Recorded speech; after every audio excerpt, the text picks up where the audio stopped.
Welcome. This is American or U.S. politics. We're going to be talking about a variety of things over the course of the semester. But as this introduction, I want to tell you what you should expect. First of all, when you study politics, understand that this is a critical thinking class. What that means is that you need to examine many things as you think about politics and you think about government in the United States. The study of government is also the study of history. It is the study of economics. It is the study of money, which is separate from economics. It's the study of language and the study of a variety of other things that we will explore throughout the semester. So, you need to think about this as something that's different from what you have studied perhaps in the past, because you're going to be exposed to a great many different things. And you need to understand that what you may have been taught in the past was not necessarily the whole story. For example, you probably were taught in the past that there were 13 American colonies that became the United States of America. Actually, if you look at the history of the colonial period, the British colonial period in the United States, there were, depending on how you chose to count them, 14 or 15 colonies, British colonies. But you were taught 13 because it was the 13 colonies who decided to declare their independence. You were probably taught that George Washington was the first president of the United States. Most political scientists and historians who study the colonial era and study the early years of the United States of America say that there were up to 9 presidents of the United States before George Washington. And in fact, at one point, and we know this from diaries and we know this from letters to contemporaries, Washington was asked who was president of the United States before you. And he had an answer. And his answer was not him. He did not say he was the first. So, you were taught different things, and you were taught them for a reason. And I want you to understand that the reason that you were taught different things is primarily because of time and money. It takes time to study any subject. And in elementary school, middle school, high school, when you study history and government, there's a limited amount of time. And textbooks cost money. And there was a limited amount of space in those textbooks. So what ended up happening is, wherever you went to school, people made a decision about the textbook and the size it would be and how many pages it would be and how much it would cost. And they made a decision about how much time was available in the course for you to be able to sit and listen to an instructor. Based upon those decisions about textbook and time, decisions were made relative to what to teach you. Now, I would love to tell you that in this particular course, that we're going to be able to talk about all things and do them differently, and talk about everything, and give you all the facts, and be able to give you textbooks that tell the whole story. But the fact of the matter is, if we told the whole story about the politics of the United States of America, this textbook that you probably have in your possession right now would be 10 times larger. And the amount of time that we would have to spend talking about politics and government in the United States would be significantly more than what we have this semester. So I'm going to do the same thing that other people did, and that is I'm going to talk to you about what is expeditious and what is timely.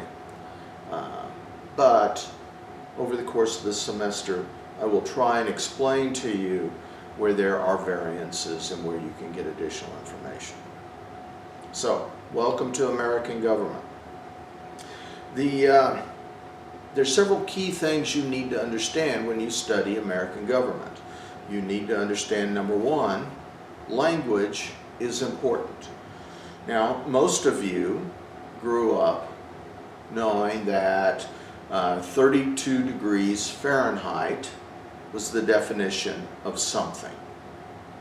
And most of you, if I asked you what that was a definition of, would say that is the definition of when ice exists, when it comes into existence.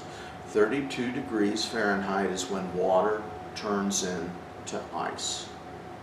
However, there are other definitions to 32 degrees Fahrenheit. 32 degrees Fahrenheit is also defined by when ice starts thawing, when it starts melting. Most of you attended school in classrooms that had what some would refer to as chalkboards. Some would refer to them as dry erase boards, depending on the amount of money your school had and how old it was. But if I were to say chalkboard or dry erase board, you would know exactly what I was referring to.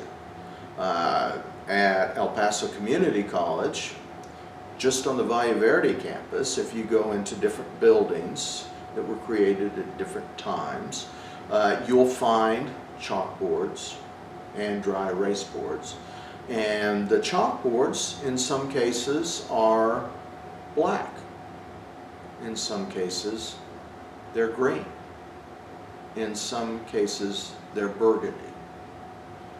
It just depends on who manufactured those chalkboards and when they were installed. But if I were to say, go up to the blackboard, you would know exactly what I meant. If I were to say, go up to the chalkboard, you would know exactly what I meant. So language is important, and we're going to be studying language over the course of this semester as it relates to government.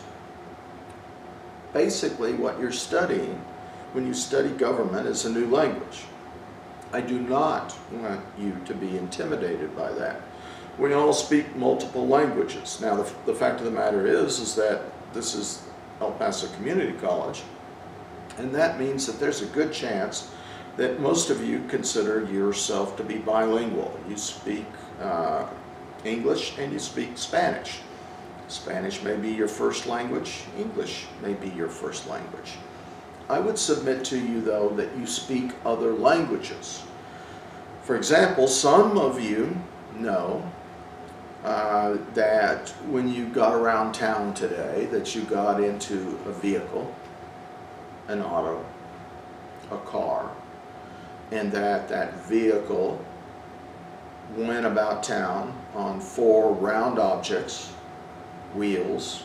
Those wheels had probably, I would hope, tires on them. And the automobile that you were in was driven by an internal combustion engine, unless it was an electric car. And under the hood of that internal combustion engine existed chambers, and what happened is gasoline was fed into those chambers. It was mixed with air. A spark plug caused an explosion in those chambers, and that's what drove the cylinders that drove your car. So if you know any of that, and you know all of that, and probably more, then I would submit to you that you speak car. Now, some of you, because of what you've studied in the past, know that if you go into a hospital, that there might be an emergency room, there might be an operating room. Perhaps in the operating room, if there is surgery to be conducted, that surgery might be performed with not a butter knife, not a steak knife, but with a laser or something else.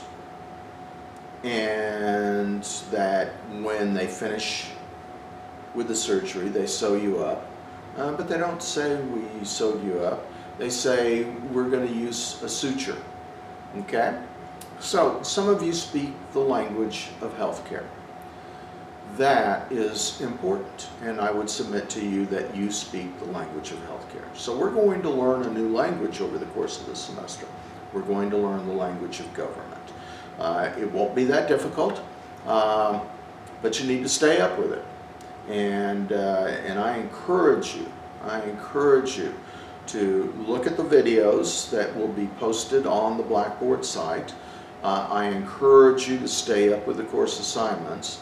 And I will tell you that experience tells me that if you will do exactly that, that 85% approximately of all of you will complete this course with an A.